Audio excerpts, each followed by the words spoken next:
Welcome to the Fandom Foundries show, all about the best things that we did for the week ending with May 11th. I am Todd Oxtra, joined by a fellow traveler who went to an island who won't divulge the appearance, but you want to get in trouble. Might be infamous. We'll never know. Mr. Clint Coombs from Spreading the Nerd. How are you doing, my friend? I'm doing well, thank you. And the island. So it's just so people aren't going crazy the whole show. It was Cozumel, Mexico. I took a cruise down there for 5 days. 5 days, yeah. So wasn't Epstein Island sketchy at all? I mean, were you worried like your fans would find you? No, not down in Cozumel. No, I didn't get taken by the cartel or anything. So we're good. You know what? You never know. And considering cruises right now.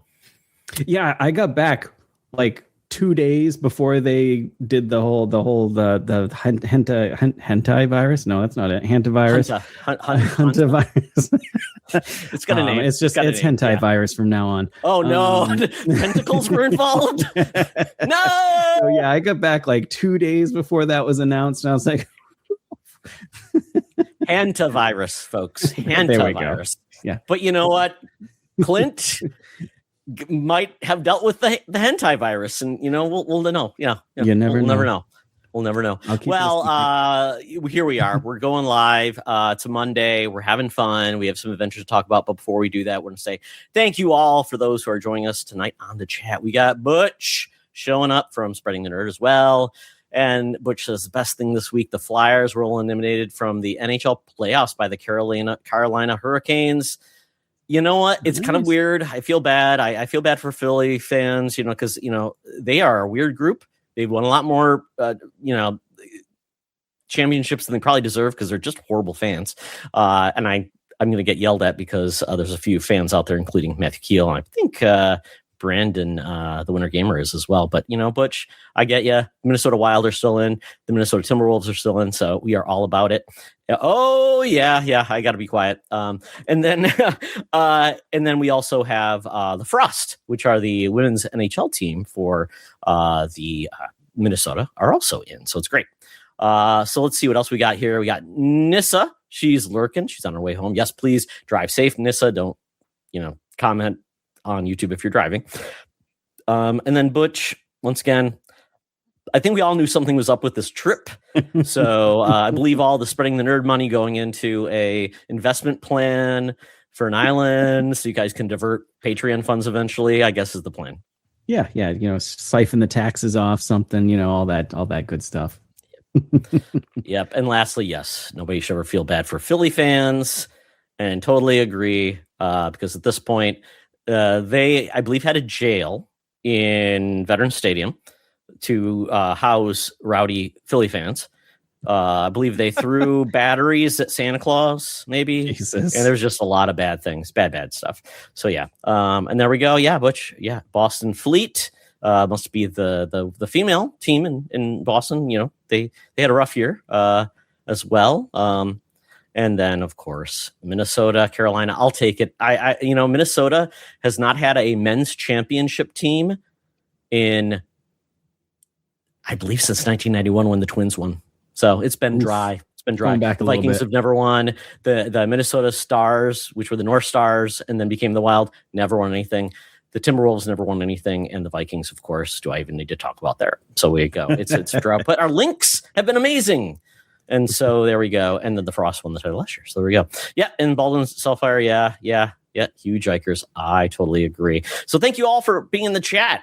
So we start the show with best news that we had this week. So Clint, would you like to start with your best news story this week? I mean, it's not necessarily a news story, but one of the best things this week is my son is graduating this week from college, so that's kind of exciting. Well, don't get too excited yet. Yeah, a couple of days, right? It's yes, and then he's going forwards after that. So, but I you know what? Do you have a news story? Because I'm trying to find the link for mine. Yes. Go with yours. I'm going to try and find mine. because I had it. First things first, let me share my screen. So for anybody that's involved in it, we have our summer movie summer movie league. We had our show to talk about what we expect to be amazing at the box office or disappoint. And at this point, mistakes have already been made by a few people. I don't want to say who might have made some mistakes, but it's going to be me. Yeah, exactly. Thank you, Justin. But at this point, never think with your heart, think with your financial brain. Do not look into quality. Be very, I guess, pessimistic about what people want to see and go with that. People want to see what the 15th Minion movie, thing like that. So right now, this is where we're standing with The Devil Wears Prada to gladly in first place at $143 million days in release. I think that's how much the first movie made in its whole run. Crazy. Man, I think that's like a Tucci touch. Picture. Yeah, it's that Tucci touch, the Tucci tag, whatever you want to call it, man. Stanley Tucci. Get on that train. Mortal Kombat 2. They couldn't knock off The Worst Product 2, but good showing for a movie which I don't know the last box office a Mortal Kombat movie made, but the last one wasn't in theaters. It was on direct to streaming when HBO Max was doing that weird experiment during COVID. Then we had Michael, still strong. $241 million after 17 days. So quite honestly, that one doesn't count. But we go to The Sheep Detectives, 15 million. Not bad. Doesn't seem like a big budget. That's pretty good for that, I think. Yeah. Hugh Jackman. And then something I always count out, look at the number of screens. Screens are important. And then the screen average. Yeah. So if you want to always look at something to think about screens. They sometimes will share those in advance, Clint. So, but a lot of times you don't see them shared in advance. So for our league, we had no clue how many screens. So let's see. And then Billie Eilish, $7 million for a concert film. I'm still amazed at these concert films, these anime releases. Yeah. These are just extra money for studios until they go to streaming. So I'm glad they have something for people to go see, especially people who can't afford to see Billie Eilish in concert. Yeah, that's expensive. Yeah. So other than that, nothing big. Silent Friend, don't know what it was. That made $74,000. Don't know what that is. Yeah. So you go further down, it gets pretty rough. But we're looking at movies that released basically with 10 days. So it goes Hokum. I was gonna say Hokum's one of my picks. Oh boy. But still, it's like it had like a $5 million budget. So I mean, successful, but it's not going to change anyone's mind. Yeah. I heard it was kind of a mixed bag. Deep Water, a movie about sharks, I believe, at $3 million. Animal Farm, $5 million. That's got to be a huge disappointment with that talent. Who made it? Andy Serkis. Yeah, only the $5 million. And there we go. And then apparently The Mummy at $28 million is one of the best performing movies globally for that film. $20 million, small budget. Yeah. So there we go. That is it. And just fun fact, this drama movie, which was that was with Zendaya and I believe Robert Pattinson. It's kind of a weird, supposed to be kind of a rom-com, but not. It's kind of weird about a relationship falling apart. That movie, it's by A24, made $48 million domestically. It's over $100 million. That is like one of A24's biggest films. That's crazy. I love it. Oh, yeah, definitely. I haven't seen it, sadly, but. No, I haven't either. I mean, I'm assuming I will see it eventually, or I'll wait to hear. But I've heard good things about it. Yeah. So that is our box office. I'll continue to send updates, kind of where we're tracking, and then at that point, I don't really tell people how they're doing. I expect people to internally track how many points they've got, things like that. But it's still too early. So that is one of my favorite things this week because it's just something I get to do every week, see how movies perform, and I'm hoping the movies we love do well. But the other thing, Clint, I'm so excited about, and I'm going to call this the Star Fox Direct Drop, Shadow Direct Drop, whatever you want to call it. And because of that, it's weird. We heard this remake, or we thought actually it was going to be a new Star Fox game, but it ended up being a remake. It was like rumblings, And the N64 game, which apparently got remade for the 3DS, called Star Fox Command, which I never played. And this one's got, and it's for we thought Nintendo was going to do interesting things with the visuals, like they were going to maybe go anime or something else, and they went ultra realistic DLSS 5 looking super realistic, which was so weird. It's like a Wes Anderson fantastic Mr. Star Fox kind of thing going on. It does, and like I love all the memes. So, you know, it's got like what Pepe the Frog. It's got like the weird what is it? The what's the name of the fox from the Carfax commercials? Yeah, that's just kind of like sitting there, like he's gonna be all shriveled up and everything. Is there even a picture? There it is. There's the car fox. Let me just share everybody. That's the car fox. He's there too. Maybe there's a more realistic version of the car fox, but it's like everybody's there, and it's just like it's so weird. It wasn't as I expected. But let's see. The problem with Nintendo, I don't know what I can share because they will probably strike me down with the ban hammer if I don't. They will find you. So I'm just going to see if I can find some maybe like just a news story that I can look into for that. But you know, Clint, what did you think of? Yes, the car fox, Butch. You're absolutely right. What did you think of the drop? I mean, it was kind of a cool idea, right? It was. I liked how it was completely out of nowhere. I was driving, and I looked at my phone because I got an alert from Wario or whatever on Threads, and it's like, Star Fox Direct, and I was like, I am watching this. So I found a parking lot, pulled over. Told my other job, you're going to have to wait a minute, and started watching that. And I loved how it was. Yeah, it just dropped out of nowhere. I thought that was a great idea.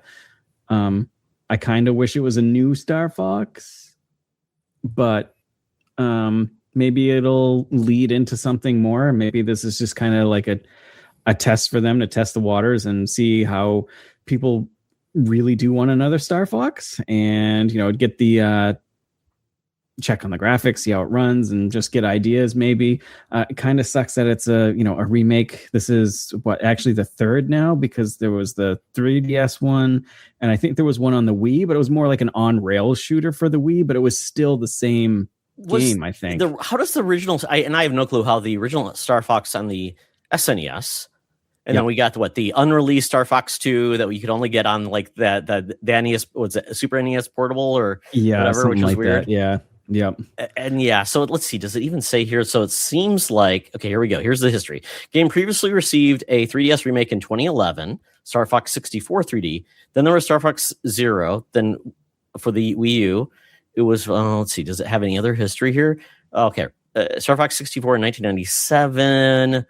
I thought there was Star Fox Command. Maybe I'm wrong. Is that a different game? I think that was on the GameCube, I think. Because there was Star Fox. So that's the problem. I think nobody remembers much about the Star Fox games. Because it's been so long. Yeah. The IP has been dormant. Oh, Assault. That's the one I'm thinking of, I think. Yeah, so I mean, I'm sure that there's people who know the history of Star Fox, but there was also the one with the Animal Planet. Remember that, where it was like supposed to be another game, but they said, okay, let's just make it Star Fox, and you went on foot. Then you played. There's been like tank games. There's Star Fox Adventures. Yes, Adventure. Thank you, Butch. Yes, I appreciate that. Yeah, but ultimately, I would say Star Fox is just one of those franchises. That just ultimately I think is peaked at 64. I think most people would say that probably. And after that, it's kind of like, and I think the last time we got something that seemed interesting to people was that Starlink adaptation with Star Fox, where you get the R-Wing. That was one of the best Star Fox games out there, and it wasn't even Star Fox. No, it was crazy. So it's interesting. They're going back to kind of like remaking it. They're adding a lot of interesting modes, which would include a VTuber mode, Clint. A VTuber mode. What do you think of that? Yep. I think it's cool, but I think people are kind of overreacting to it. First off, you got to have the camera, and you're only going to really be able to use it while playing this game, I believe. Like, it's not like you're going to be able to take, Mr. Star Fox and Pepe or whatever, Slippy and Falco into other games and stuff. The only thing that I see a problem here is that, Nintendo's notorious, like you said, for just being down on everybody. Are they going to come out and say like, you know what? We invented the VTuber, so now nobody can use VTubing anymore. It's just us. Like the sad thing is I can see Nintendo doing that. So or copyrighting it. Yeah. Somebody forgot to actually copyright VTuber, right?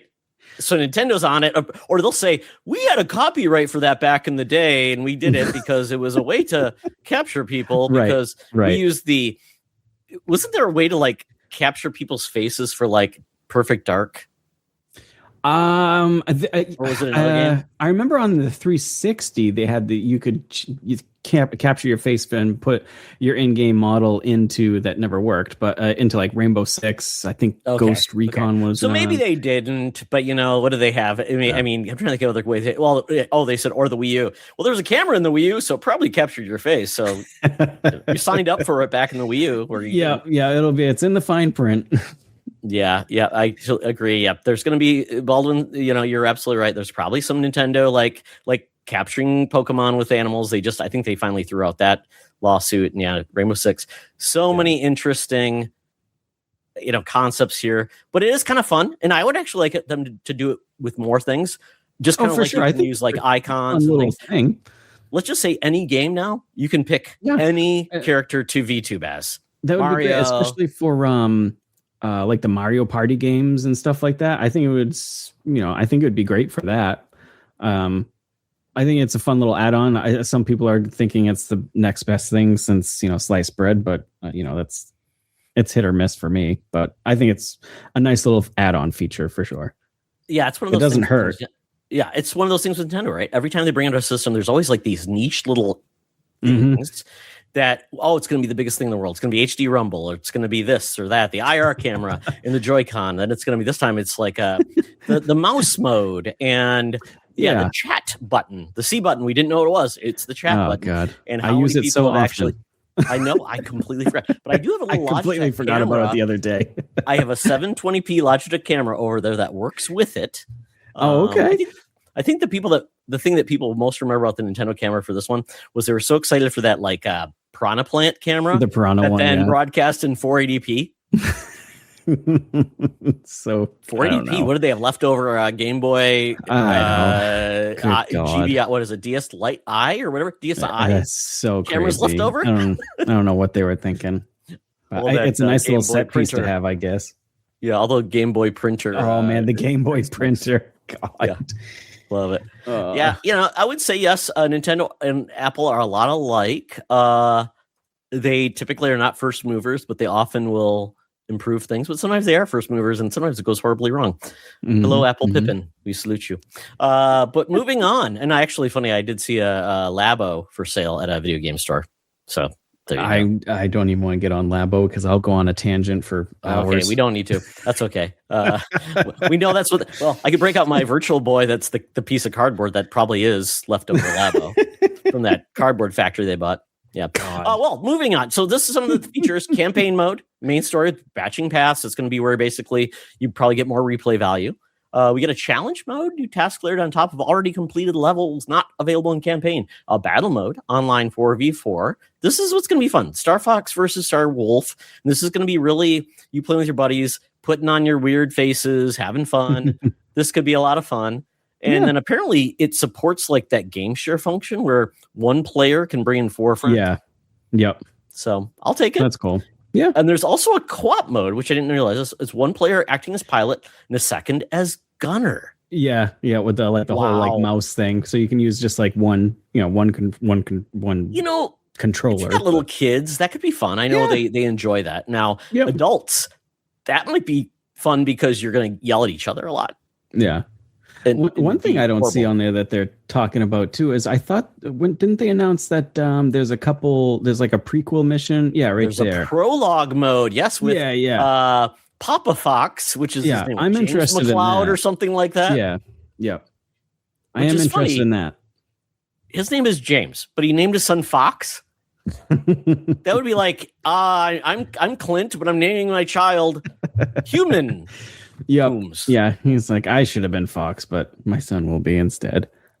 But I kind of like, he kind of looks like Solid Snake because he's got, like, very gruff. He's James has seen some stuff Yes, he has. And apparently this was in the original game, but they never had a thing about it. Like Fox was like looking for his dad or something, but now we're seeing it. So you know what? I'll take it. This seems like something that may be like a prologue mission, and then maybe we get a wrap-up piece of like, oh, now we know, and then it's how it ends. So, you know, and part of this game is that I appreciate. They basically announced this direct 10 minutes in advance, dropped it, and they say, oh, by the way, the game is coming out in June. And one of the cool parts is apparently Walmart and now Amazon, they're just basically matching the digital and physical price at those stores are the same now. Yep. Very happy about that, because I hated when they said, oh, our physical is going to be $10 more than our digital. And so now it's, I think Amazon and Walmart are price matching Yoshi, the new Yoshi game, and this. So it'll be... And Splatoon Raiders. Yes, that's the other one. So I'm glad that they're doing that, because it's just like, I like to collect physical, and I don't want Sony or Xbox or anybody else to say, hey, let's make physical go up. Like me trying to buy 4K DVDs, it's ridiculously expensive because they know it's a collector's market. I just don't need something else. The demand is shrinking now, so it's like you don't have like everybody else kind of helping you reduce the cost. And yeah, I mean, it's kind of interesting because I noticed that the Batman Lego game is not coming to Switch 2 until like December, which is weird. Oh, really? I didn't know that. Yeah, because I was thinking that's where I was going to play it. So, but not. That's wild. And then Mouse PI, the physical version of that, I actually ordered the Switch Collector's Edition. Yep. And that's not coming out until June, I think, or June or July. So, okay. But it's cool, collectible. I'm very cool with that. Yeah. And, you know, as long as somebody still is making something, yes, we have to pay this. As long as they're there, keep it there. I just wish it wasn't so expensive. And then you've got a really cool collector's edition that you can sell on later to basically fund your retirement, Clint. Exactly. Yeah, there we go. So that is my news items. Clint, did you have one? I know you said you were looking for one. Yeah, I had one. It's not really game related or anything, but I usually try to find something out of the not ordinary, but absolutely. So it's a young inventor over in where does it say? It just says he's a Dutch inventor. So a Dutch inventor is planning to stop 90% of trash from rivers and streams floating into seas by like 2040 with this new invention that he has or something. So I'm excited for that. Oh, is this it? Is it considered the ocean cleanup? Is that the name of the program? This one is called, hold on, let me put it in the document. Dutch inventor, ocean cleanup nonprofit developing a scaling solution to rid the world's ocean plastic. Cool. Let me show you. I just came up. There you go. I found it. Yeah, that's it. Yeah. So anything related to like ocean or water, I am like super excited about. So seeing that this will stop trash and stuff going into oceans. I know there's that huge ocean cleanup that's been very successful, but seeing this just makes me happy. You know, save the water, save all the fish, sharks, all that stuff. All microplastics, but even just real plastics. I mean, when I hear all the cool stuff that people are doing, like, hey, we can make like degradable plastics with corn or different things like that. Yeah, it's great. I'm all for it. But yeah, I mean, you think about this waste, and it's like, you think that someone's smart enough to figure out, or could AI actually do some good and think like solutions to like say, how do we make life better? I mean, that's what I wanted AI. Yeah, like what if you presented an AI with like, hey, we're going to shut you down unless you figure out a way to clean your own water that's going through your data analyst systems or whatever. I bet you would find a way. Or we're going to give you the most sewage polluted water in the world. Right. Enjoy. I bet you would get some type of plan or whatever, like real quick, probably. Well, it's kind of, do you remember the old, folding at home? That was group computer working where PlayStation supported it. Where it was on like the PS3 originally, right? Yes, you could set you could put your PS3 on standby or something. Yep, and you could have it run the folding at home app, which is allowed your PlayStation's computing power to allow it to do, like, I think it was mapping DNA or some cool things. And I loved it. I was like, that's so cool. I think it was part of I think it was the Linux part of PlayStation when it supported it, that it did it.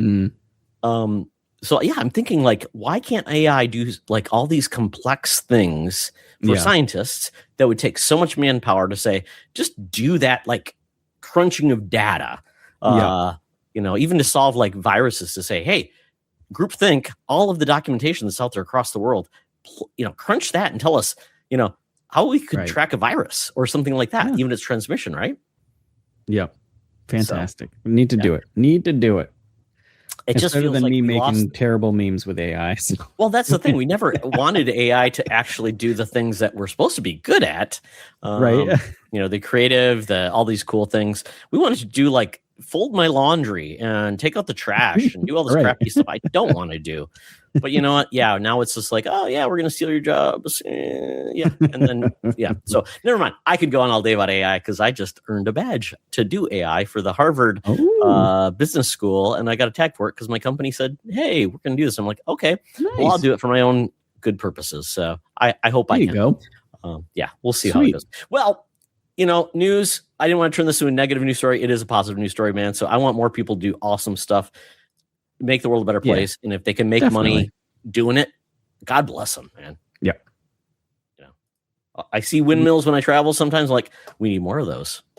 Yeah. Why not? Or solar panels. Why not? So food, Clint, I think we have the same food item. Let's talk about it. We do. Do you want to go or should I indulge? You started off because I think you were the first one to show it, and I'll give you my opinion of it as well. I was like looking forward to it all, coming up to it. They were releasing it on May 4th, and I gauged my work schedule around Burger King lunch time when they started like 10:30, 11, because I was like, I'm going to be there because I don't know. I mean, I live in a small town, but what if there's a Star Wars rush or something? So I, moved my schedule around and made sure I was like first in line for 10:30. And I drove up, and they had the menu up there with Star Wars, the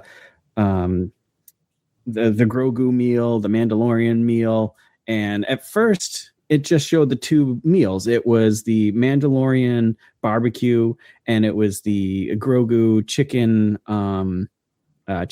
and garlic fries, parm fries. And I was like, oh, I'll just get the Mandalorian barbecue burger because that'll come with a cup. And, they have the cookie shake too. And I was like, I don't really need the other stuff. Was it the cheese tots that are ranch? Cheese tots, with a ranch dressing. And then we had chicken fries. Like yeah. So when I ordered the burger, the guy was like, "Oh, is that it?" And I was like, yeah. And he's like, "Oh, do you want the XL edition or bundle edition?" I was like, well, what's the bundle edition? $20 meal. Yeah, because exactly. And he's like, well, it comes with everything and it comes with the cup. And of course, that's what sold me. I was like, oh, so is that the only one that comes with the cup? So I went and of course got the bundle, which I did not need. But I drove up. The girl at the window was someone I knew. So luckily she ran over, and she knows I'm a Star Wars fan. She gave me all 4 cups for Wait, you got price. Connections at BK? I got the BK coops or whatever they call it. Oh, so she threw the 4 cups through my window, through her window, and then gave me the meal, which was in a huge bag. And I was like, this is terrible idea. You are the Burger King, Clint. You are. I was gonna, but she did it so quick that because she didn't want anybody to see the cups. I didn't get I was gonna wear it. It was the Burger King Mandalorian. Did you get the crown? No. I didn't have a chance to ask. I didn't even ask. I thought maybe they'll throw it in, and I didn't see it on the tables at the store. I was going to ask for it, and then she said she threw the stuff in because she didn't want she didn't want to get in trouble for giving me 4 cups or whatever. So I'll take the 4 cups. She doesn't want to go to Burger King, to jail or whatever, timeout or whatever. So then I sat in the parking lot, took some pictures of the stuff, sent it to various Discords, and then I ate most of it. I was not feeling good after it because it was just so much food. You did that. You did the work. I appreciate that. Here we go. So here's an image though for everyone to see. Yep. This brings it all to life. Yep. Shake was fantastic. Loved the shake. A burger was just a Whopper with some barbecue sauce on it. To me, I thought it actually had. I think it had fried jalapenos. Oh, okay. See, I didn't even taste that in there. The chicken fries were pretty good with the garlic parm. That was decent. I did like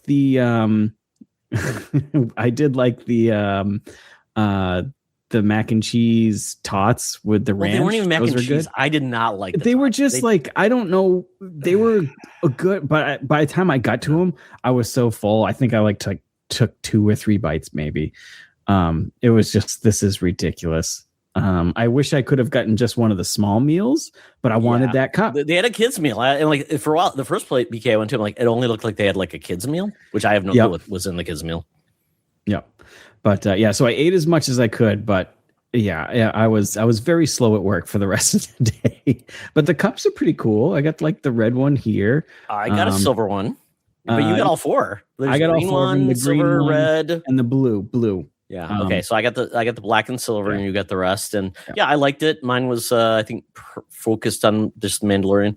I love the packaging, and I did get the big box that came with that weird ass. So my problem was I tried to like vary the deal, because I'm like, I don't want the cookie shake. Don't need that. That's just a bridge too far. My wife, I was going to get for my wife, but the cookie pieces, because she's gluten sensitive, couldn't have, and everything else she couldn't have either, because it's like, oh, they're breaded with everything. I'm like, oh, okay, well. And then that sauce that was included, I did not like. I'm like, oh, like the sauce was ranch or something, which I was excited for, and I was like, yeah. It was just a bit too much. I think it's like that. You need like something spicy or sweet to break that savory. And so I ended up using the sweet and spicy mustard I have. Delicious. Worked better. Broke through it. But the burger though, I loved chicken fries. I'm a fan of chicken fries. Chicken fries are good. The tots. Yeah. So you know what? Give Burger King credit, because you know what? It was fun. They have cups. You know, I'm all for cups. If somebody brings back the collectible glasses, we're all in, Clint. I have the I mean, you probably remember them. The glass goblets from the original Lord of the Rings from Burger King, I think. Absolutely. We had like the little light underneath it. Yep. I've got all of those still in the box and everything, you know, because they'll be, you know, worth millions someday. You know, it's worth the millions in our heart. And you know, and right. You know what? That's right. When we were kids, we were thinking, we're going to save this glassware. It's going to be great to use as an adult, because we'll have this fancy glassware. And there it sits collecting dust. But I know I had it. And exactly in your heart, you know, that's all that matters. You're like, and here I'm leaving you this bounty, my children. That's what you'll retire with. Yes. Yeah. I will tell you that we had the cups from. I think it's UK is the only one that had them. They have color changing cups, the same cups we have, but they're color changing. Yeah, it's kind of upset that we didn't get those ones, but whatever. It is what it is. Something cool. Yeah, I do. I always look at these bad boys. I had these Batman. Oh my goodness! Forever. They were perfect. They were amazing. They were tied. They looked a little icy. Because you know what? Mr. That Freeze. Batman one looks familiar. Maybe I had one. Well, maybe it's not Batman Forever. This should be like Batman and Robin, because that looks like that's Robin. Robin there. was not. Yeah. So weird, because that's not Batman and Robin. That would be Batman and Robin, not Batman Forever. So yeah, that would be George Clooney, right? George Clooney one had Robin, didn't it? Is that the one? Okay, let's see. It says Batman Forever though. Huh. No, that's right. I believe he was introduced, and then we got Batgirl in. We got Batgirl and Batman and Robin, I think. Yeah, I think that's what it was. I think so. You know what? I need to rewatch them, except for I do need to rewatch them. It's been a long time. Freight is here. We've got Silk in it also showing up. Just want to thank you so much. Yes, I believe everybody has these glasses. My wife had a Flintstone Kids glasses. You know what?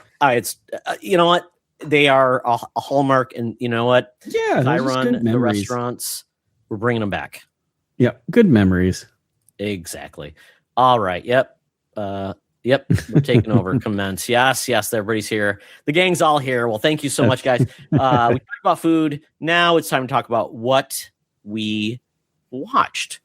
So I'm excited to hear what you round watched. robin. You want to do round robin? I'll go first, and you do yours. Yeah, because I'm excited to hear what your thoughts on this, because I haven't seen it yet, and I want to. Okay, great. So the show I'm going to talk about is Widow's Bay.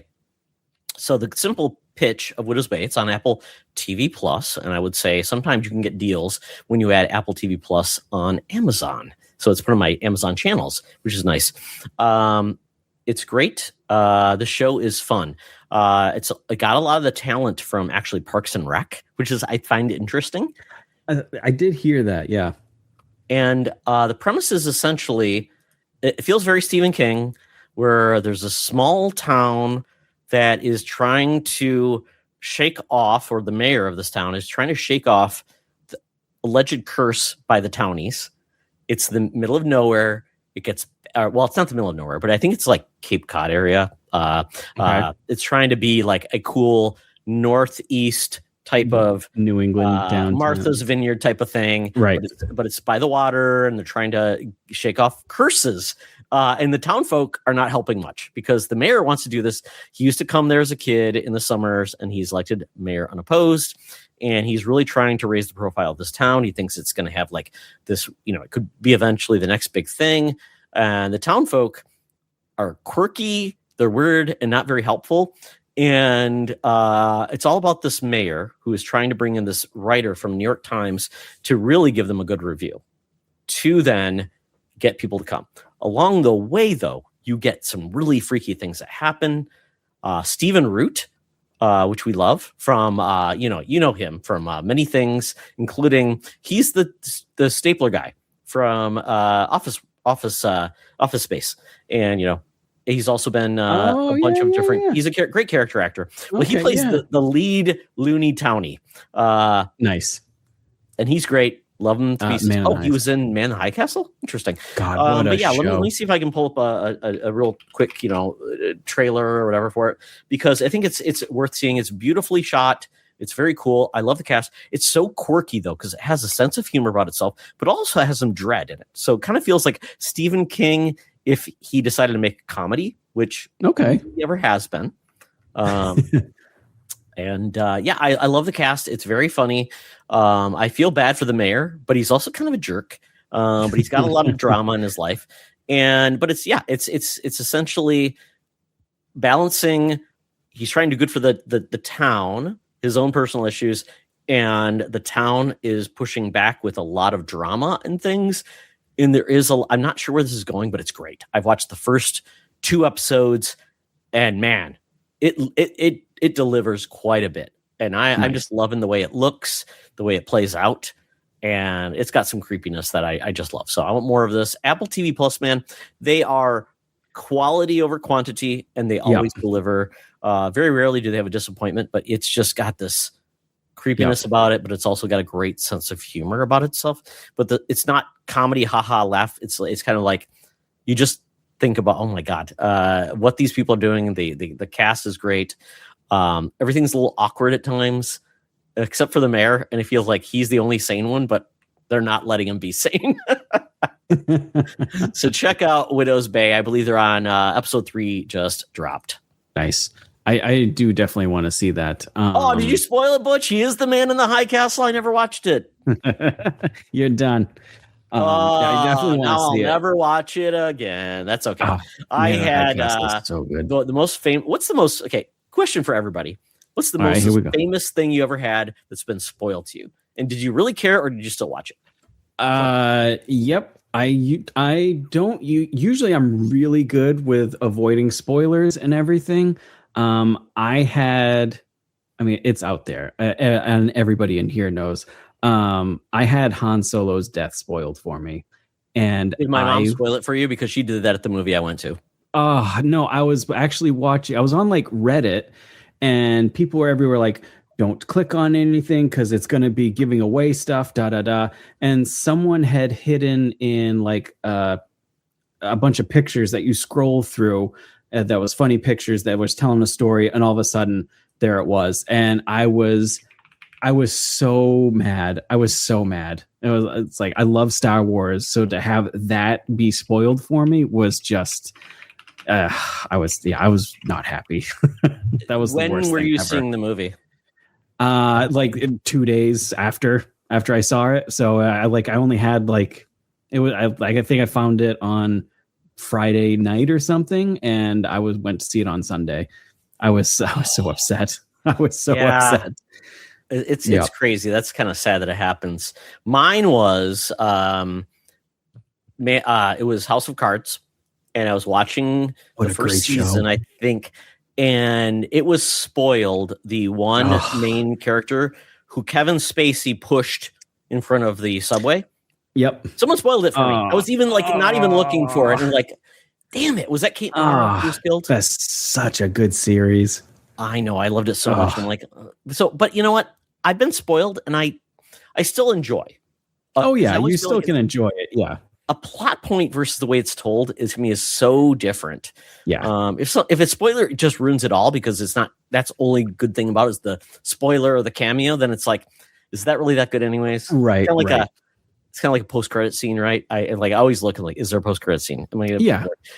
A few I've missed, but most of them I feel like nothing was lost in the way. Yeah. Yeah. Or nothing that you can look up real quick. Yeah, so here we go. So we got Freight coming in. My favorite of the outlets that doing this episode recap right up with the spoiler time. Yes, that is.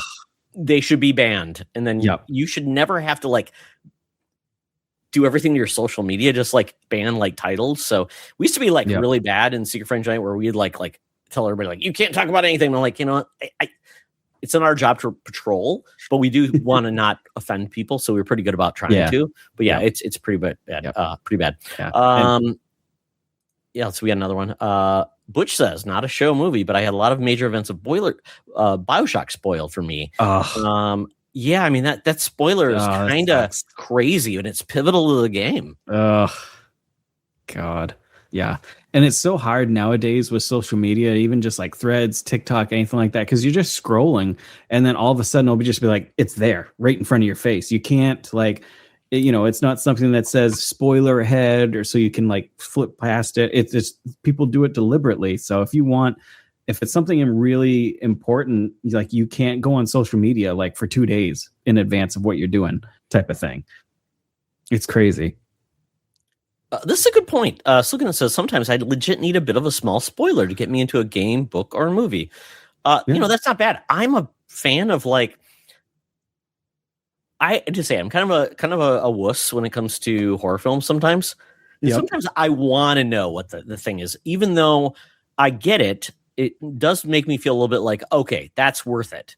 Versus a lot of horror films, sometimes the twist is not worth it, and I'm like I spent all this time like The Mummy. I want to kind of read about that one because I mean I've heard like it's really gross, so maybe I never will, but I do like to know what happens to be informed. But and then a lot of people had things spoiled. Last of Us 2 is a big one where that sucks though when people spoil it before you even get a chance to play it. Especially like you said, it takes a while for some people can't sit there for 10 hours in a day and play a game. Some people it takes a week, a little bit more to get to certain places. And it's hard. It sucks.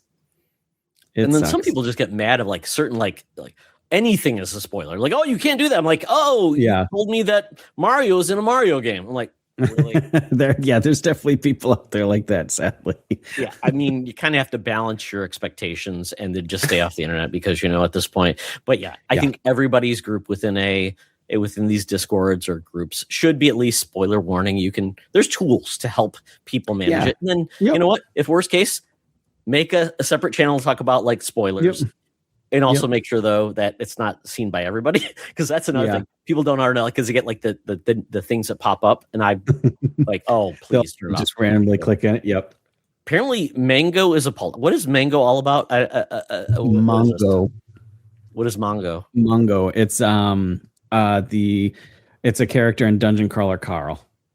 Oh, okay. So you're on the first book, correct? I am on the first book. I have been listening to it on audiobook. I've really enjoyed it. I like the reader because I was actually surprised that he does as much of the voice acting as he does. He does like 95% of it. It's crazy. If you go on YouTube or anything like that, you put in his name and you just write in like sessions or whatever. He films himself doing the voices as he's reading it. It's really good. It's really good. And comics are doing like the recap of what happened previously. So if you're just hopping in, maybe you got spoiled. But it's interesting, but I'm really enjoying Dungeon Crawler Carl. I think I'm at the point where I'm like, they I don't want to give any spoilers, but I'm really enjoying Princess Buttercup, her journey along the reign. I like Carl's kind of figuring some things out too, and some of the characters are becoming recurring, and I like that, and I like this fact that it is basically Hitchhiker's Guide to the Galaxy plus The Running Man. With that's what MMO components. I kind of put it towards Hitchhiker's Guide too, because it felt like that guy that got abducted, and all of a sudden there's all this like Arthur Darvill, is that his name? I think so. Yeah.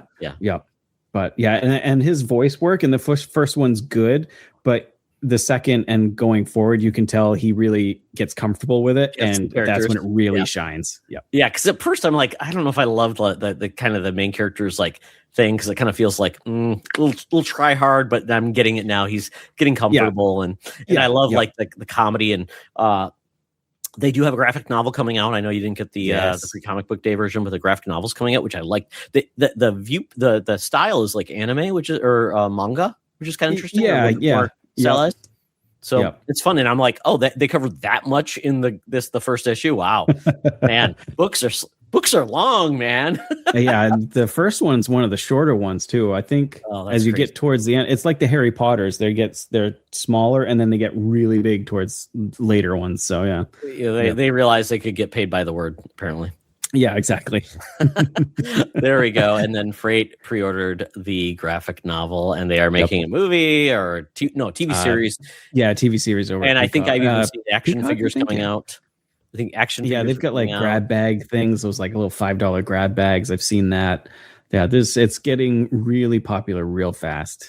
Yeah, and quite honestly, it's time. There's hopefully someone adapts it to a video game as well, because it would fit right in.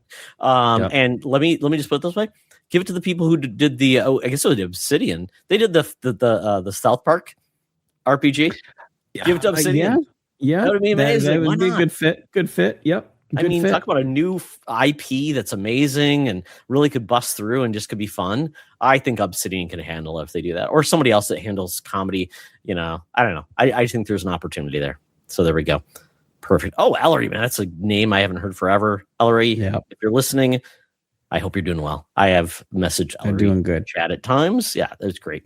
There we go. Oh, couldn't really pay attention. Yeah, I paid attention because I was doing drudgery work, so I needed something to keep me engaged. That was the whole point. I do it that way. I was cleaning a grill, sold the grill. The grill's been sold.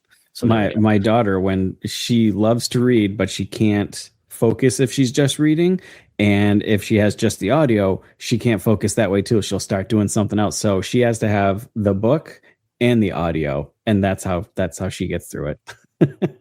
Okay, so she double dips on all the books. I don't know. I think that helps because we have busy lives, and I struggle with ADHD, so reading is hard.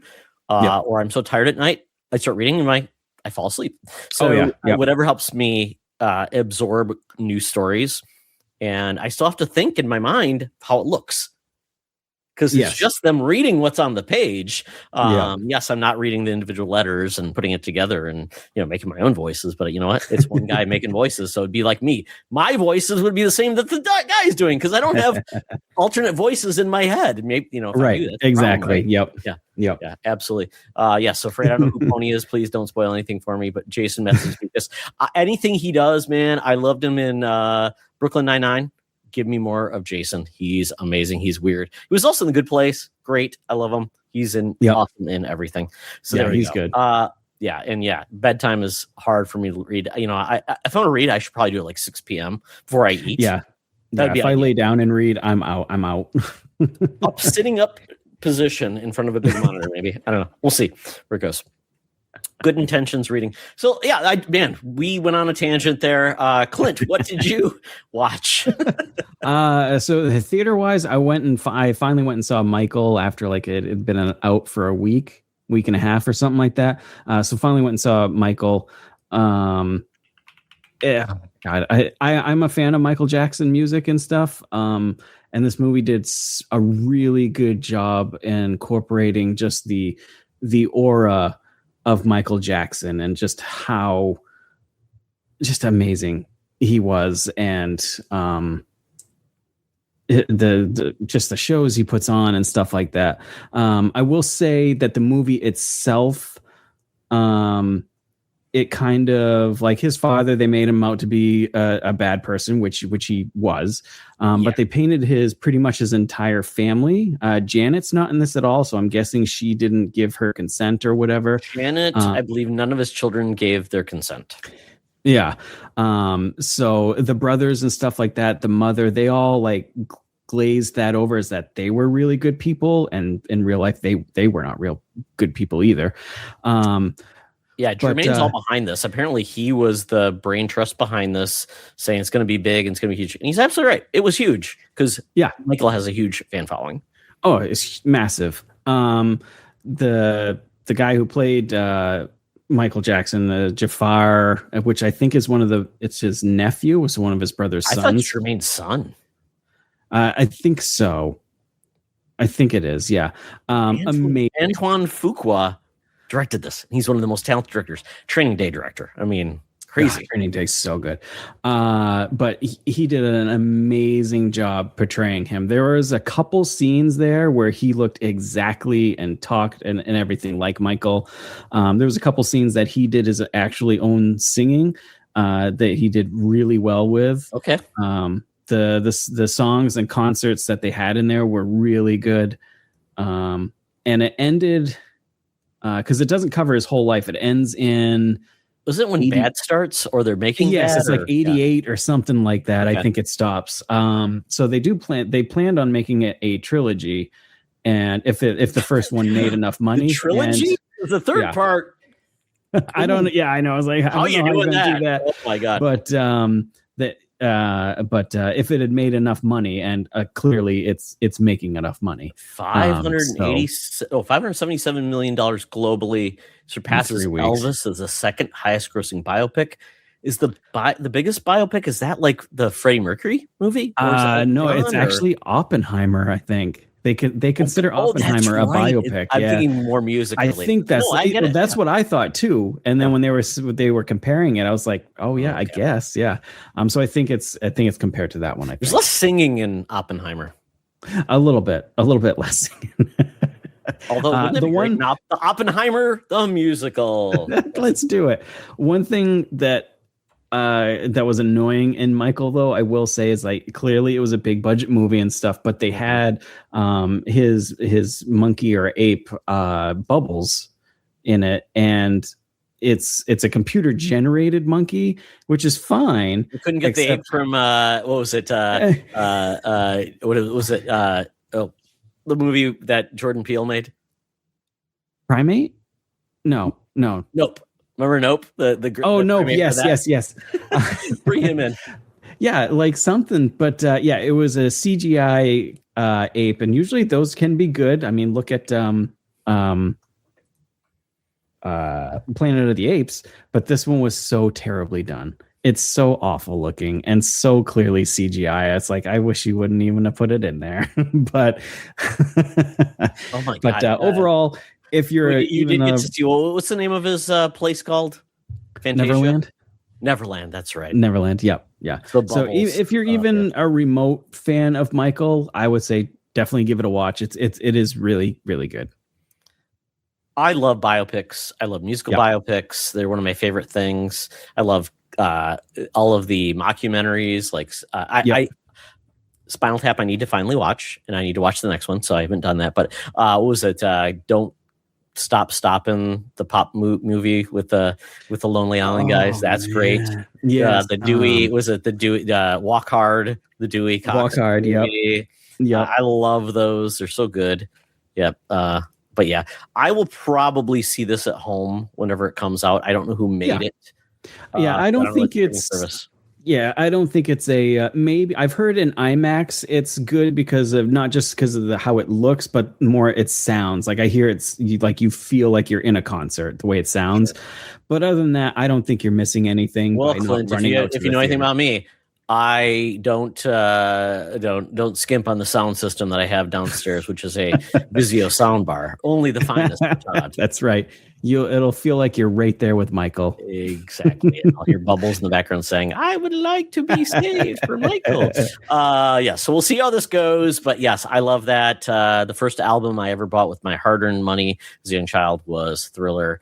When you open it up and you see Michael Jackson laying out with I think it was a tiger or something, cub or something like that.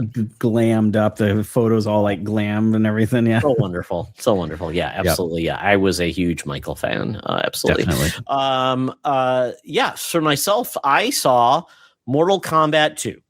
This is a sequel to the movie from, I believe, 2022, kind of like end of the COVID. I think so. Yeah. HBO. Because it went direct to HBO, right? Yeah.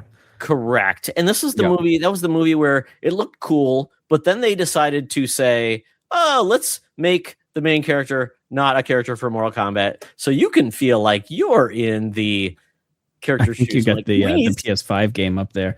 I'm just putting Mortal Kombat 2 because I can't show this footage because Warner Brothers. Oh, that's true. Yeah, we're going to see the footage of the game, which is a direct adaptation. Just as good. It's like you're right there. Yeah.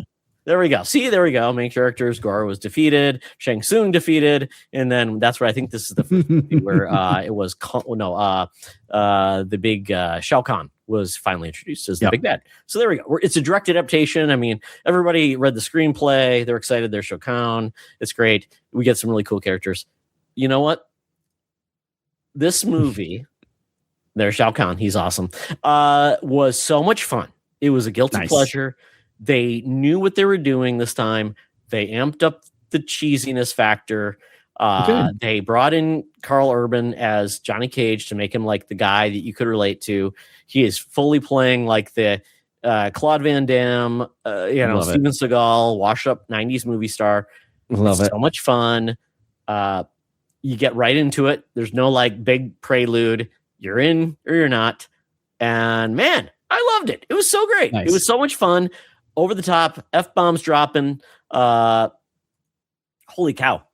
Grossness. So don't see it with your kids. It's definitely R-rated, but they get it. I think I heard more F-bombs than I probably needed to ever because they were just dropping it whenever. But man, they had so much fun. And they did not play the theme until the end credits. Oh, okay. But the end credits are great too. I'll just say that. Nice. There's no post-credit scene, but the credits with just everything, it was a lot of touchstones of like the history of Mortal Kombat, which I appreciate. Oh, I mean, okay. They kind of lean into what's going to happen with 3 and totally appreciate it. But they land in such a fun space. I loved it. And they did touch on some of the elements of Mortal Kombat 1. And there were stakes. But, with Mortal Kombat's great. They can always bring them back like as remnants. So you're just the bad version because they did that as well. So I really enjoyed it. It's fun. I don't know if it's worth like spending $15, but when you've got like a movie rewards like I do where I get one movie free plus my birthday movie plus like rewards if you buy popcorn. It was free for me. I had a great time. It was fun. It sounds exactly from what you've said and what I've heard from other people. It's exactly what it should be. Is like a fun, big improvement, over the top movie. That's what it is.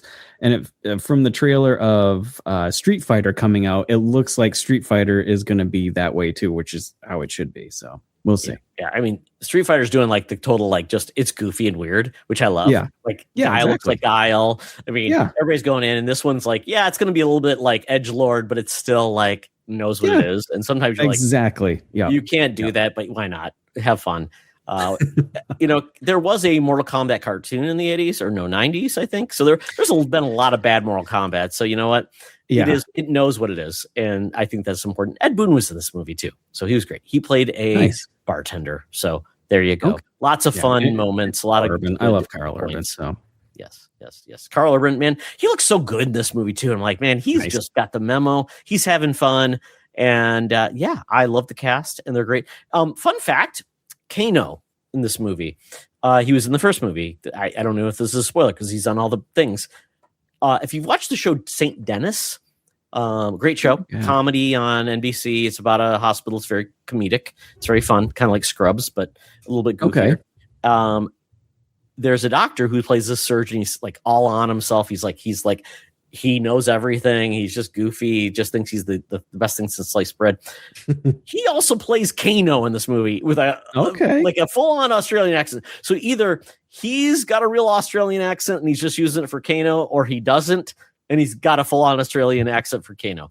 But he's amazing in this. He's one of the pleasures that you get. He's just the guy that you just want to hang out, have a beer, but also you hate him. You want to kick him in the chin. So, great. So yeah, check out Mortal Kombat. It's fun. If you like the series, I love the series of Mortal Kombat. So for me, it felt like a joy. Good. Just as it should be. So Clint, you going to take us home for what you watched? So yeah, I watched this one last night, actually. It's a horror movie called Good Boy, and it is like a ghost type of paranormal horror based from a dog's perspective. It's a shorter movie. I think it's only like an hour and 13, I think. What's it on? I think it's on Hulu. I think it's on Shudder, isn't it? Or Shudder. Maybe it's AMC Shudder. Maybe that's what it is. Yeah, it might be a couple places. Great movie.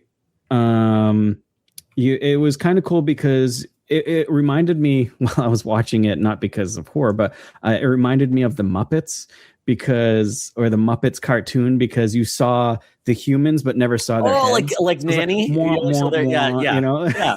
So you could hear them talking, but you never saw them, which I thought was cool. So yeah, you just saw things through like the dog's eyes of like, you know, them staring. He's staring at a corner, and you would hear the owner be like, "What are you staring at?" Like you always say to your dog, like, "What are you looking at?" And it's just like the ghostly form sitting there watching the human. So it was very, very well done. The dog was great. He was in fact a good boy, and yeah, you see like the paranormal person every now and then. Okay. And you know, a lot of people that I knew didn't want to watch this rain because they were afraid the dog was going to get hurt. Everybody does, yeah. Spoilers: the dog doesn't get hurt.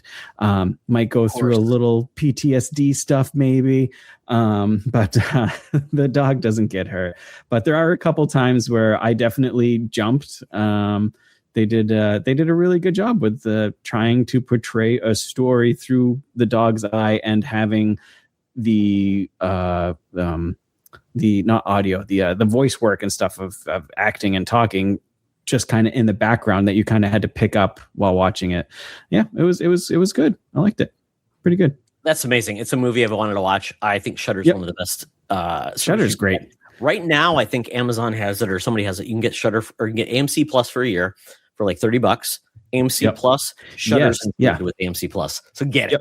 Get it. Yeah, AMC's like I'm going to watch it in the fall anyways with Halloween and Joe Bob's Briggs and all their cool stuff that they do, their documentaries. It's great. So I've heard so much good things about this movie. I'm I'm so excited. Why not? And I love dogs. You know, they're better than we are, and obviously they're there. Exactly. Yeah. And now I know what my dog does while I'm sleeping. So protects you from the bad boys. Exactly.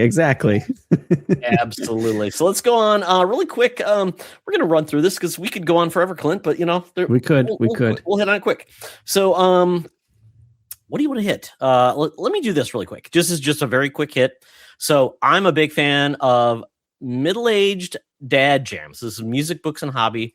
And I don't know if you guys have watched them before. This is the middle-aged dad jam garage with like Ken Marino and a bunch of the guys from like the state. They're comedy guys, but they're really good. They formed a band and they do it in a garage. And let me open this up because one of my crushes, oh God, why does YouTube do this too? Now it's like when I try to open a link, it creates like, it goes to an app. So let me see if I can get that. Really? Oh, that sucks. Yes, it's weird. I'm going to copy the link. Let me see if I can just put it into here and just put it in there. But we're going to go here. There we go. Okay, I'm going to share it. And they're doing a cover of Heartbreaker. And they got Tia Carrere from Wayne's World. This woman is amazing. Love her. Yep. That's crazy. Rick, we salute you. And she comes on, and they're just a great cover band. So you may know these guys from other things. David Wayne, Ken Marino. They bring other people, and they had Weird Al Yankovic in. And they bring in Tia Carrere. And she's going to sing Heartbreaker. And she is amazing. They get into it. They're such good musicians. They actually tour, and they just do amazing covers. That's so cool that they got her. She just rocks. She is probably... That's so cool. I'd say late 50s, and she does Yep. not look it. She sounds That's great. awesome. And as my wife would say, she is Filipino, she would say, Asians don't raisin. And I can't say that, but she can. But she looks great for her age. She's timeless, and she is amazing. So, you know what? If you want a good watch, check out Middle Aged Dad Jam Band. They're so much fun. They've got like 20 songs. They also do live concerts. They're great. And then Weird Al was on there playing accordion for a Billy Joel song. So nice. I think it was Italian Restaurant or one of those. So there you go. Sweet. So that is my quick music point that you should all check out. Music for me, I found this out the other day while raiding in World of Warcraft. I always have music going on in the background, and I didn't want to keep going back and forth between picking music. I typed in something like space synth music or whatever, and Blade Runner live radio came up. Ooh. And I clicked on it, and it's just like a bunch of like, it's on YouTube, or what is this on? YouTube. Yeah, YouTube. Okay. And it's just like a bunch of like sci-fi looking escapes that look like Blade Runner, and they just play like this like synthwave music you would think you would hear Blade Runner in. What's that? It's like synthwave? Yeah, kind of, yeah. Okay. And it just sounds like Blade Runner style. Yeah, that, and so it just goes on and on for like it's live, so it goes nonstop. It plays the little song title in the bottom left. So yeah, we listened to that while raiding. I listened to it. I'm like, this is pretty cool. I've already added like a couple songs into my playlist. So if you're looking for just that like cyberpunk 80s walking through the street feel, this is it.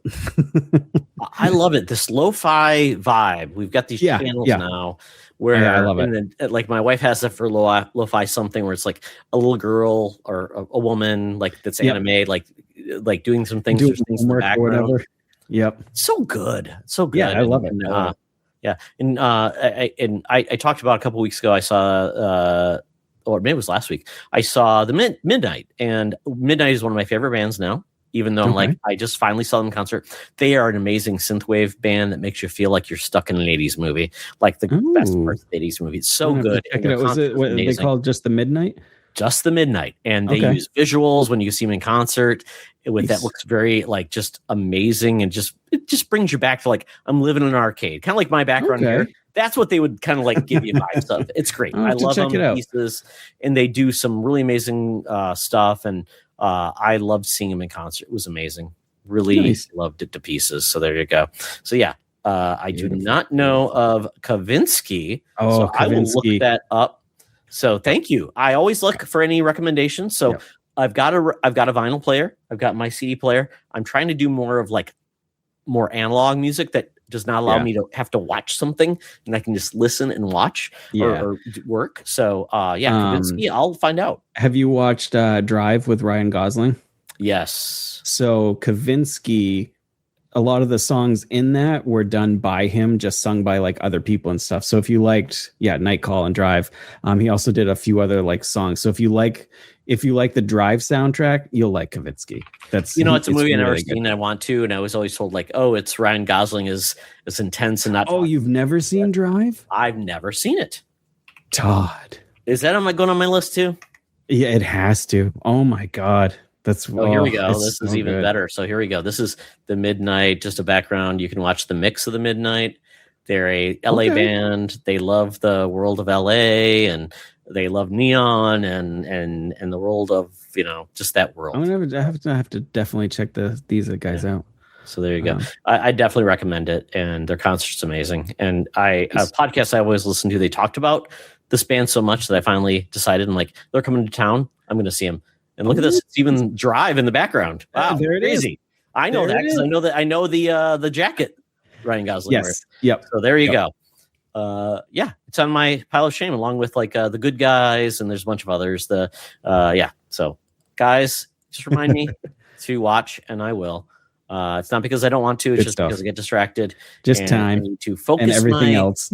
attention. So maybe that's what I'll do in the future. It's going to be called Todd's Pile of Shame, and someone will watch something with me. One and tell movie me why a week. Watch it. Yeah, why not? There we go. So you know what, Clint? If I lose and you win, you can tell me to watch Drive in the summer movie. I thought it was supposed to be a bad movie, though, wasn't it? It can be anything you want. Okay, all right. I don't care. If it's something good you want people to watch and you want to advocate, cool. If That's it's something true. horrible, That's true. like The Stuff, why not? Or what was that horror film we watched that we were just like, don't know about this horror film? We watched a few back. God, what was that? I've already blocked that out of my memory, but I know the one you're talking about. It wasn't Scanners. It was something else, right? Or maybe it was it Scanners? I can't remember. But yeah, we'll go. Might have been. Yeah, love it. Okay, do you want to get into games? Sure, let's do it. Oh no, not a French comedy. So can you lose? We're done. Jerry Lewis is enough. You know what? Or what's the other guy? The guy that was in. Probably have to watch the Asterisk films. Those are the big ones for like where the Gauls take on with Gerard Depardieu. Yeah, I'm sure we could watch one of those. There you go. Inspector Clouseau. Exactly. There we go. Oh, the Pink Panther, the real Pink Panther with I love it. Yeah. Classic, so you start. So let's talk about the one game that we both played, and then you can go from there. Yeah. Mixtape. Have you finished it? You want my story about Mixtape really quick? I do. I was traveling to parts unknown Minnesota, which I'll talk a little bit later. But I'm like, perfect time to try out streaming. So I have Game Pass Ultimate streaming. So I'm sitting in the hotel. The internet actually was pretty decent. It was like 66 down, 72 not up. Bad so for hotel. Not too bad. The ping didn't look too bad. And from the hotel, I'm like, okay, cool. And then I streamed it. I was on a MacBook Air, and I streamed it, and I had my controller ready to go.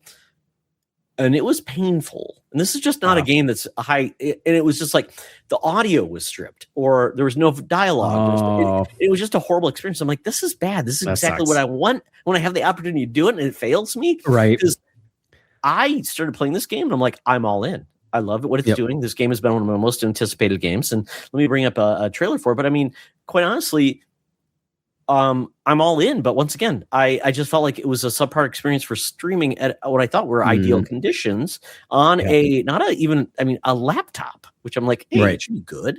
So a little disappointed with that, but I love what they're selling. I didn't get much into it, but I love what they're delivering in the characters. Yes, and I agree. Sometimes cloud is bad, totally Nissa. It just became my opportunity to like, hey, if I've got the service, I want to use it. And when should I use it? Not just when you're in your house and you're just on the couch, but it's like, hey, traveling. That's supposed to be when we're able to do it. Yeah, that's when, So I was a little disappointed that was a use case that just did not work out. And I put my video of people showing it like this is what it looked like, and it was not good. So, and yeah, it's kind of sad, but yeah, I really wanted to play it there. And I have the Switch as my handheld, Switch 2, not there, and it wasn't free there. So it's just not a native experience. I guess I could have lugged my PC with me because but I'm not doing that. So there you go. But Clint, you played more than I did. How much have you played, and where are you at in this game? I finished it yesterday. Oh, good. Okay. It is a short game. I think I finished it at like 3.5 hours. Right off the bat, I just instantly hooked with it especially as a kid who grew up in the 90s, in a small town type of thing, even smaller than what's going on here. But when you say small, tell me your population of your small town. 144 people. Oh my God. I was driving through rural Minnesota. We're tracking like population levels. And the smallest town I drove past was called Sedan. So not Sudan, SEDN, like a car, 43 people. Oh my God. That's crazy. Well, man, that's pretty small. I don't look up my actually hometown population now because it might have shrunk. So you keep talking. So I love they captured nostalgia for people that grew up in the 90s, I think perfectly, like the way they did backgrounds and stuff, and just the feel of growing up that is so carefree. And there's just a couple scenes, like there's one where you're running through a field to try to get to another point, and as you're running, you turn into like you're jumping and you're almost like flying through, and they're talking and you're moving around, and you just got that sense of, this is how it felt, because there was just nothing was wrong in the world. Everything's great. You have no worries, no bills, and you're just there with your friends having a good time. The dialogue is really well written for the characters. I liked all three characters. The setting pieces were good, even though they were quick. The story comes together really well at the end. Some great music in there, and I think the nostalgia of the game is kind of giving it the higher scores, which it does deserve a high score. I don't think it deserves all the 10s it's getting. It lands at like an 8.5 for me. And that's coming from someone that doesn't usually play games like this. So I'm probably just scoring a little lower in general, but once again, as a person that doesn't really play games like this, I had a great time with it. And then also with the score, I find that there's zero replayability with it. It's so short that you remember everything very easily, and there's no you don't choose like what to say or anything. So it's just a very straightforward type of thing. But either way, though, they did a fantastic job with the set pieces and like the the growing up, coming of age story. They did it really well. It was like kind of like playing like Stand By Me type of thing in the 90s, set in the 90s type of deal. But yeah, a lot of fun. So what you're looking at right now, if everybody's looking at this is Metamora, Michigan, where I grew up. It's got a 4-way stop. Well, actually, it has a stoplight, 4-way stop. It has a hardware store, a post office down the road. The oldest continuing operating restaurant in Michigan is there. It was there for horse stables. It was great. Called the White Horse Inn. And we also have some other things. There was a bank. It's no longer a bank. And then there's another area there. This is my youth. We had it. I remember my first party I ever drank at in high school. Went over to my buddy. He lived down the road over here. And I got drunk really bad. And somebody brought a shotgun. And population of Metamora, Michigan is right around 485. Oh, so, wow. Oh, so you came from a small town too then? Oh, yeah. And then I went to school in Lapeer, Michigan, which is up the road 6 miles. But my little elementary school is still there. Murphy Elementary is just up the road from my mom's house. I go back there every year. My high school doesn't even exist anymore. It was absorbed by the other high school in town. So now it's a town in decline, but I loved it, but it's great. Hello, Luke. Hey, Luke. Thank you so much for joining us. But yeah, a mixtape. It's one of those games. It's a feels game, and it's not really a game. It's an experience, and it's interactive in the fact that you could actually ride the skateboards and do some fun things. And the fun is all about I'm white. LOL. Freight, are you like, Freight's also from Michigan. So I'm like, I don't know if that's like a joke on me. Like, yes, we are the whitest people. We had a very limited group of people of color in our group. And fun fact, there were 2 Korean people in my class, and one of them was my best friend. He was shorter than me too. And he was great. I loved him to pieces. But yeah, there was very few. We're very white where I was at.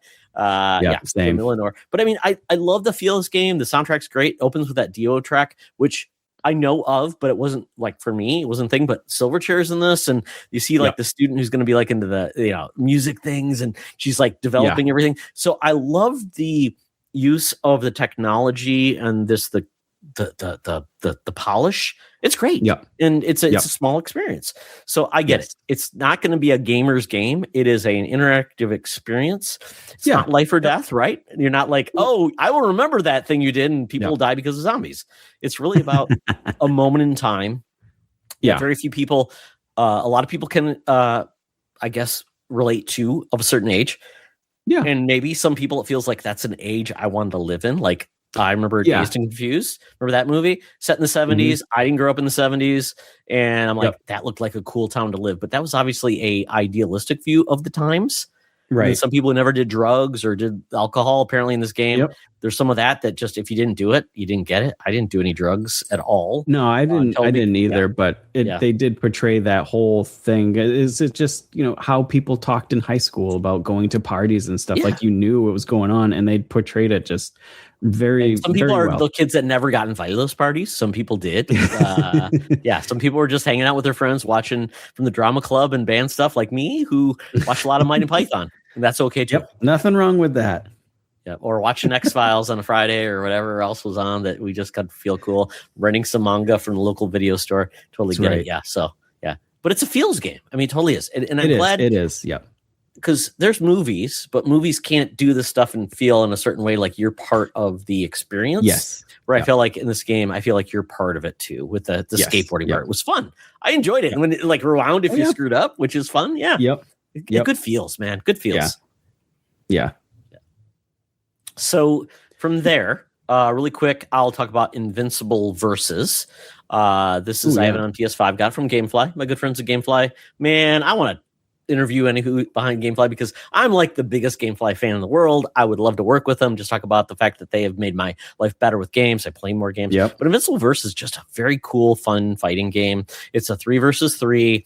It is. It can be as hardcore fighting as you want, and it can be as low tier fighting as you want. There's an easy mode all the way to a difficult. It's got a story mode, which is essentially a new story for Invincible, the animated series.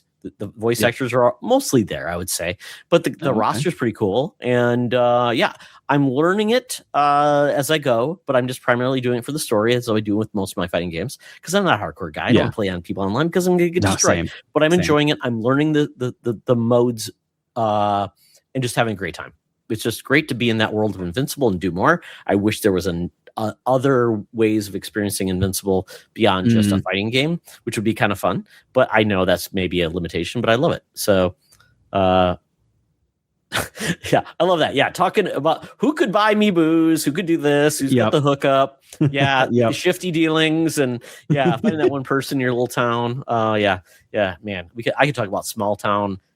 Degenerate life, small town shenanigans. Taco Bell was a hive of scum and villainy in my small town. It was great. Not in Metamora. We had no fast food in Metamora. There was nothing. They've got I think the McDonald's is still open. They have McDonald's. So there you go. It's grown, man. There's getting big. Long. It's kind of crazy. But loved it to pieces. But Invincible Versus is just fun. It looks beautiful. I can't imagine games looking this good compared to like the animation we're seeing in this series. And it's great. So if you like Invincible and you're tangentially interested in a fighting game, I think this is one worth checking out, but probably wait till maybe it's cheaper. But for me, it was great. I will try to finish the campaign on time, but there's other games I want to play that I need to return to play that game, including a certain Batman Lego game. So it may go back before I finish it because I still have to beat Pragmata. So that's where I'm at currently with games. Nice. Awesome. Anything else, Clint? We're going to move on to other things. I just played the heck out of Vampire Chronicles, loving that. Which is Chronicles? That's the dungeon crawler looking one. Oh no, it's not Chronicles. It's Crawlers. Crawlers. Nothing Vampire Chronicles. Isn't that like the old Capcom fighting game with monsters? Right? Yeah, I don't know why I said Chronicles. Yeah, Vampire Crawlers. I've been playing that a lot. Because I've been just kind of like in that mode of just like I don't want to play anything because I'm waiting for as I'm waiting to play like Forza 6 and Directive 2080 at the end of the week. So I was just like I haven't really gotten into anything. I'm just kind of playing older games and stuff. But I get it, man. It's a sequel to Vampire. Oh no! No! So I totally get it. Yep. God. I can't let that secret out. No, I've been there, but I played the game a little bit too. I like the idea of it. To me, though, it's like I don't love cards because I always feel like I don't usually like cards either. But once I finally like got it down, I was like, oh yeah, this is pretty cool. But it's fast. Yeah. It's fast. It's fun. It is. Yeah. And you get the idea of like, you could either leave and do something, or you could go in until you die. And it's definitely. It's very fun. I like the graphics, the way that everything kind of comes down, the text. Yeah, it's great. Yeah, I'm so cool with what they're doing, and it apparently is maybe part of a franchise that they're working on. Sounds like I'm waiting for like the platformer eventually that comes out. Yeah, it'll be there. Or they'll just make a Castlevania game proper, which would be amazing. So do you want to get into wildcard events? Sure, let's do it. Okay, cool. So really quickly, I did a tour of rural Minnesota with my wife. She's a part-time children's author. That's what she wants to do full-time, but she's still got to work a day job. And so she's been part of this One Book Minnesota thing, which is really cool, which means her book which she was a runner-up for a Children's Book Awards for Minnesota, Nice. is essentially bought for for as many schools that want to buy it, for libraries, and she goes around and talks to schools and libraries about awesome. the book. And it's amazing. It's so great. Cool. She's had so many cool experiences. Well, we went to the rural parts of the universe this weekend. We went to Morris, Minnesota. Then I visited family in Fergus Falls, which is about an hour northwest of Morris, Minnesota. Then we went to Pelican Rapids, Minnesota, which is 20 miles north of Pelican Rapids. And you know what, Clint, what Minnesota has that I think is really cool? In rural towns, we have a lot of giant statues. Okay. But not like, political figures, things. We have a lot of animals. So, all right, I like it. First one we visited was so this is kind of fun. So my family, so Oxtra, it's a name you don't hear very often as a family member. I have very few Oxtra relatives. Our name was changed when we came over from Norway. It was Samuelson in Norway. It came over to Oxtra because they named it after a fjord called the Oxtra Fjord, which was OKSTRA with an umlaut. Then it became OXTRA because Ellis Island. So if you meet a person named Oxtra, they are directly related to me. Well, I found some very distant cousins in Minnesota, North Dakota, and Wisconsin. So I visited my one cousin, Diane, which is great. Her husband, who she married in Fergus Falls, they're living there now. They have a famous otter. This otter is great. It's also the name of their mascot from high school. And it is pretty cool. It's Ottertail County. And this otter is great. And my cousin's husband built him in high school in the 70s. And I need to look it up and show you. This is fun. It was just a great thing. We stood in front of it. Oh, here it is. I can get a picture of it. There it is. This thing is huge. He's great. That's fantastic. Oh, and then, Nissa, Owatonna. Yep. Owatonna is a nice little town. It's very cute. And every Minnesota town has its own little thing. But the otters of Fergus Falls, they're great. Apparently there is a Fergus Falls. I didn't see it, so I have to believe them. But this town, it's there somewhere. Canadian geese, and there's like this gravel here. They were using it essentially as their litter box, which is gross because geese are disgusting. But we went there. We had a good time. My cousin's husband told us about it. I'm like, that's a great story. But Clint, it doesn't end there. So then we went to Owatonna. There's a lot of little tiny towns in Minnesota. So fun fact, Morris, Minnesota, 5,000 people. It's also where the University of Minnesota Morris is. I would not recommend anybody to go there. There's not much there, but we went to the high school. My wife read, really fun. Fergus Falls, a lot more fun. Very cute town. Then we went to Pelican Rapids. And Clint, what do you think they're famous for? I'm going to say Pelican, but I feel like I'm going to be wrong here. Well, I mean, you think about pelicans. I mean, you think of they're typically part of towards an ocean, not the middle of Minnesota. So I don't know how this happened, but they built this the biggest statue in Minnesota, the pelican statue in the world. Actually, I think it's the biggest statue. It's huge. It's really cool, and it's cute. But Pelican Rapids is just a cute little town. Let me see if I can find a good picture of it. And then this town. The cool part about it is that they essentially have all these cool pelicans around town that are kind of different. So there's a coffee drinking pelican. There is a half walleye, half real pelican. There's also a pelican library that looks like he's made with different authors and things in them. Very cool. Okay. And none of these look right. But let's see what we can find. So here, actually, I saw this pelican. That's the coffee pelican. Little one. He's about 3 feet tall. And they're just kind of dotted around the town. Yep, dotted around the town. That's awesome. So then there's this. This is when they had to move the pelican. Oh, damn, it's actually pretty big. Oh, yeah. And they had to move them around, different things. And then when we went there, and there's another picture right there. These rapids right there. Good. It's really cool.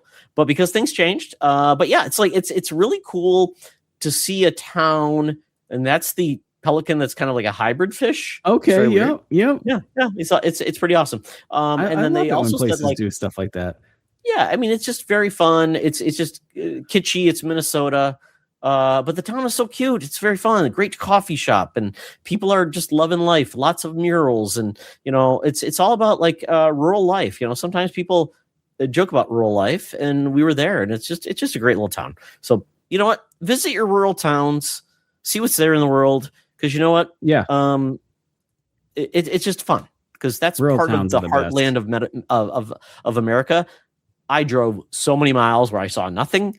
I saw some loons, and yeah. And fun fact, Love Clint, loons. loons are not ducks. I thought they were ducks. They're not. Nope. They're a aquatic bird that are closer to penguins and other aquatic birds. So there you go. Fun fact. I love loons. Loons are great. The loony loons. We have the fighting loons, and I was going to show you something, but I don't see it. Oh no, I do have it. Hold on. So, if anybody who's not from Minnesota, but right now we had the basically the Rebel Loon when we were going through all of our ice issues, and a friend of mine, he's a 3D printer, and he created the Rebel Loon. It's amazing. There's so much of this happening in Minnesota, and it hangs. It's 3D printed, hangs on a wall. But yeah, Minnesota's unite. Yeah. Nice. I love it. So that is my happy thing that I did. So you tell me, what was your happy wild card event? So Freight can contest to this. What's the word I'm looking for? I ordered a Corsair keyboard. Oh, nice. Back in February. It's the new one. I think it's called the Galleon 100. So it looks like a regular keyboard, but instead of where the number keys are, it is a built-in Stream Deck that you can also have profiles for video games or just shortcuts for Windows, and anything like that. So you can have different profiles in it. So I ordered it back in February, and I finally have it coming tomorrow. So I am very excited for that collectible, so to speak. So give that a try. I'm trying to find an image of it or something that I can find to share. Yeah, it's a Corsair. If you type in Corsair Stream Deck, it'll probably. Is it? Yep, that's it. Yep. Okay, it's the Best Buy's page. Yep. And so it's basically replacing what a Stream Deck can do. Yeah, and all the knobs there, you can just choose what profile you want to use. So I already have profiles ready to go for like World of Warcraft, Final Fantasy 14, other games that you can create shortcuts to. So it's just easier to reach to. Also, just for like when you're streaming or just trying to use, I use a lot of Windows shortcuts. So I'm hoping to put those over there, so I'm not like alt clicking something else. So yeah, I'm finally getting it after like basically 3 months. I just showed the price, Clint. Wow. Yeah, she's pricey. Wow. That's amazing. You could just like you could get like a little 5-inch touchscreen, like that's like super cheap. I could, but it's not like right there, and it's not cool. No, it is the convenience of an extra 5 inches away. Yeah, I totally get it. It is the convenience of there and being there for like MMOs and other games and stuff. But yeah, I'm excited to get that. You know what? You can use the number pad on there. No one should ever yuck your yum. Yes, I love a numpad. I did get myself a nice, I think it's an arcade kludge where it's got like a nice little visual. You can do different things with it. I'm a big fan of the numpad. I had the NES 8-bit Do one, and it did not have a numpad, but then they'll sell you a numpad separately. I'm like, you guys aren't getting it.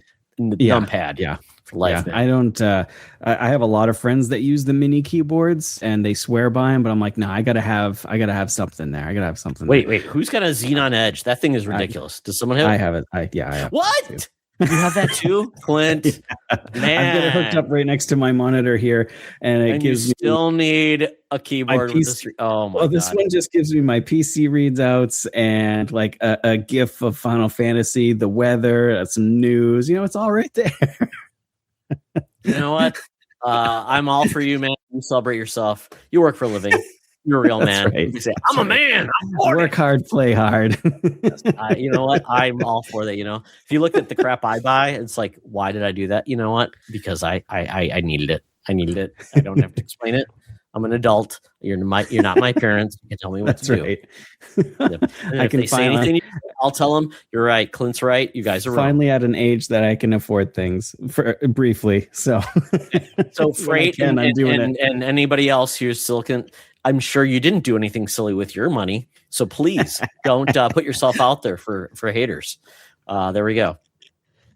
Yes, but yes, I've got a project eventually. I'm trying to find cheap programming labor to do a cool thing I want to do with the screen. We'll see how that goes. My son has told me, yes, there's kids in college who are looking for money to do this, to do some programming for me. We'll see if that ever happens. But if it does, I'm still gonna be such a happy guy, and I'm gonna be like the envy of everybody that owns analog media. Just watch. It's awesome. I'm the king.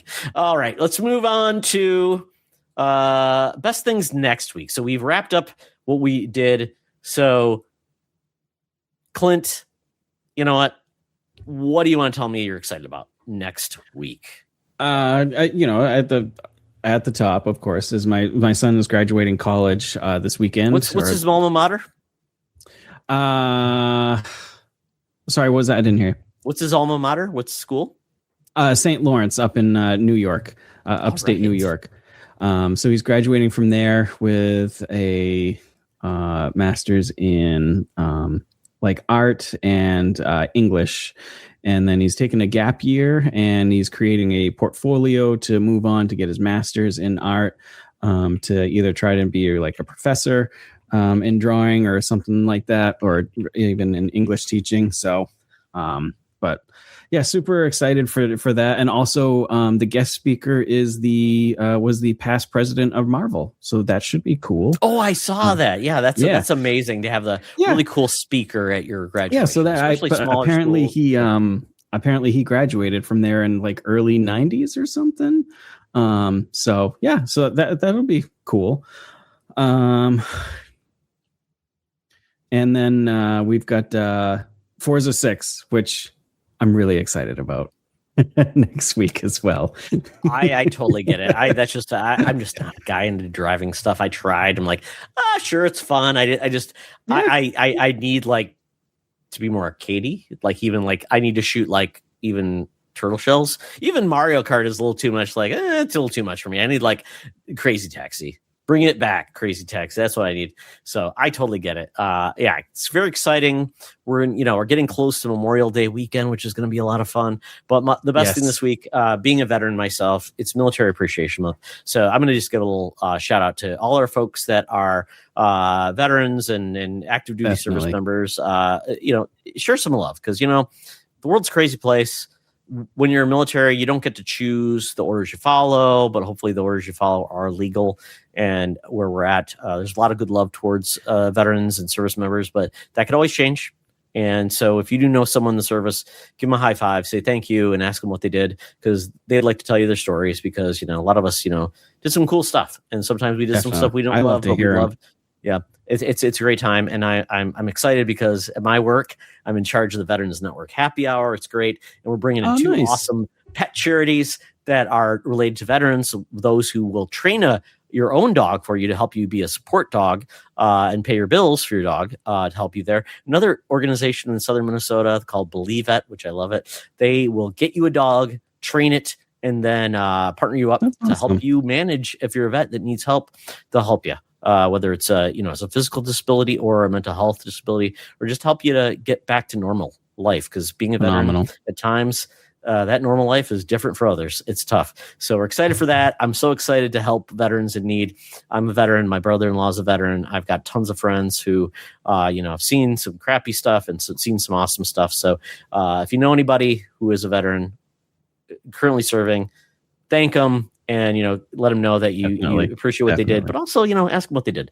Also then we're getting to Memorial Day at the end of the month, and Memorial Day is a little different. That is anybody who passed away, died, giving their life to a service member. My dad's a person I'll be remembering. He passed away, but he's a veteran. He didn't die in service, but so remember that. And then of course, veterans Veterans Day is in November, and that's for anybody who served. So there you go. So thank your veterans. They're the folks that allow you to have a cookout and things like that. We don't care. We want you to enjoy your lives. And that's why we did what we did. So there you go. That's what I'm excited for. Very excited. I'll share some pictures of that because we're going to have some awesome service dogs there. People are going to get excited. That's awesome. That's really cool. Yeah, it's going to be great. And we're going to get, I think my new shirt from my Veterans Network shows up. So I'm very excited for that too. Ooh. So I'll show it off on a future podcast. Hell yeah. So awesome. Well, it's been so great. Everybody in the chat, Nissa, Silkenet, Baldwin. I know Butch had to run. Freight, you've been awesome. Luke stopped by for a little bit. He's a lurker. But anybody else who I missed, thank you so much. It's been a pleasure. I love doing this live with Clint. Clint's so much fun. Been a great part of this because we always talk about the fun stuff we love. And, as I always say, if anybody wants to do this with me, let me know. As long as you're good behind a mic, you like to talk about fun stuff. Let us have a good time and talk about the things you love. So, Clint, before we leave, tell people where they can find you around the interweb. You can find me anywhere at Spreading the Nerd, YouTube, TikTok, socials, threads, just type in Spreading the Nerd. I'll be there. Absolutely. Clint's one of the best guys in the biz. He works with some great folks over at Spreading the Nerd. They record typically Friday, and I always forget because it's Friday, and it's like, I'm wrapping my weekend. Where am I going? And they just cover everything under the sun. They're great. It's got a little bit of everything. Butch, some shenanigans. Clint, and Freight. They're having a great time. So check them out over there. So myself, if you want to just see what Todd's up to at Todd Oxtra on Instagram, Blue Skies. But if you want the Phantom Foundry, that's what I'm all about. Making sure people check out our content. We got some new stuff coming with this show, also with Why We Play, new Makercasts are coming out also. And then from there, we're going to be doing some cool stuff potentially with sports. So check it out. Check out our Discord. Check out our YouTube channel. Check out our network feed for all of our podcast services around the globe. And with that, I want to say thank you all for joining us. I hope this week was a great one, but you know what? Let's make next week the best week ever. Thank you, Clint. Thank you. And we'll say have a good night. Enjoy the week. Take care.